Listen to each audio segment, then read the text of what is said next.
సరే ఏంటని అందరూ కంగారు పడి వెళ్ళారు. ఏంటి సార్ అంటే, మీరంతా ఇక్కడ ఏం చేస్తున్నారు? నేను సీఎం గారి దగ్గర నుంచి వస్తున్నాను, ఆనరబుల్ సీఎం గారి దగ్గర నుంచి వస్తున్నాను. నీ పేరేంటి, నీ పేరేంటి, ఏ ఊరు, అసలు ఇక్కడ ఎందుకు ఉంటున్నారు మీరు అని రాత్రి 10:30కి ఒక ఎస్ఐ గారు, కానిస్టేబుల్ గారు. అండ్ నేను వెంటనే దిగాను కిందకి. సార్ ఏంటి సార్ సీఎం గారు దగ్గర నుంచి వచ్చారని చెప్తున్నారు, what did we do mistake sir, ఒకసారి నాకు చెప్పండి ఎవరు అప్రోచ్ అయ్యారో, నేను వచ్చి కలుస్తాను సార్ అని చెప్పాను.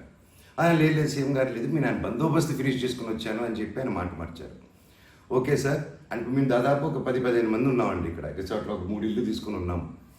అండ్ అందరూ చూస్తున్నారు, అంటే రికార్డింగ్స్ అన్నీ చేస్తున్నాం మేము జరిగిందంతా. లేదు సార్ ఇలా అన్అఫీషియల్గా కాదు సార్, స్టేషన్కి వెళ్దాము, అక్కడైతే రికార్డింగ్ ఉంటుంది, డైరెక్ట్ డీజీపీ గారి ఆఫీస్కి ఉంటుంది, లెట్స్ డూ దట్ రికార్డింగ్ గారు సార్ అని చెప్పి మీ కారు కదండి స్టేషన్కి వెళ్ళి నాకు ఒకటే చెప్పండి, ఆనరబుల్ సీఎం గారి పేరు ఎందుకు తీశారు మీరు, అండ్ మా వాళ్ళని ఎందుకు ఇంటిమిడేట్ చేస్తున్నారు, అక్కడ షాప్ ఇరిగిపోయి అదంతా చేసి నేను కంప్లైంట్ చేస్తుంటే వాళ్ళని ఏం చేయట్లేదు, అది అడిగిన వాడిని మాత్రం ఇలా వచ్చి టార్చర్ చేస్తున్నారు. భయానికంటే ప్రేమ గొప్పదండి, అది నేను నమ్ముతాను. అండ్ నేను మళ్ళీ చెప్తాను, జరిగింది ఇది. అండ్ నేను అక్కడికి వెళ్ళిన తర్వాత పోలీస్ స్టేషన్కి నేను నా కారులో ఎక్కి స్టేషన్కి వెళ్ళాను. వెనకెళ్ళి ఎస్ఐ గారు వస్తున్నారు. స్టేషన్ లోపల ఆగి వెళ్ళిన తర్వాత ఎస్ఐ గారు 500 మీటర్ల దూరంలో ఆగారు. ఆగిన తర్వాత మా వాళ్ళు వెళ్ళి సార్ వెయిట్ చేస్తున్నారు, అన్నింటి ఎందుకు వస్తున్నానని కారు తీసి ఆయన వెళ్ళిపోయాడు, ఆయన కానిస్టేబుల్ గారు. నేను లోపలికి వెళ్ళి హెడ్ గారు ఉన్నారు, ఇంకో కానిస్టేబుల్ గారు ఉన్నారు. అయ్యా కెమెరా ముందు మాట్లాడదామని చెప్పి, అయ్యా ఇలా వచ్చి నన్ను డిస్టర్బ్ చేశారు, ఎందుకు చేశారంటే ఎస్ఐకి ఫోన్ చేసి నేను తీయట్లేదు సార్ అంటే స్పీకర్ పెట్టండి అన్నాను, అన్నీ రికార్డ్ చేశారు.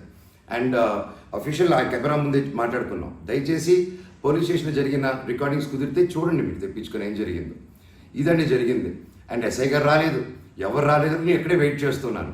ఈలోగా సిఐ గారు ఫోన్ చేస్తే నాకు మెసేజ్ పెట్టండి సార్, మా వాళ్ళకి నేను ఇక్కడ నన్నే ఇంత ఇంటిమిడేట్ చేసి నన్ను ఇలా తొక్కాలని చూస్తూ ఉంటే ఇంకా మిగతా వాళ్ళందరినీ ఏం చేస్తారు సార్ మీరు, నేను ఊరి దాటాక వాళ్ళని ఏం చేస్తారు సార్, వాళ్ళకి ఏం ప్రొటెక్షన్ ఉంది అని చెప్పి అనడం జరిగింది. సో ఇది జరిగింది, ఎందుకంటే ఒక్కొక్కరు ఒక్కొక్క న్యూస్ క్యారీ చేస్తున్నారు, but this is the facts happen. నా దగ్గర ప్రతిదీ ఫ్యాక్ట్ ఉంది.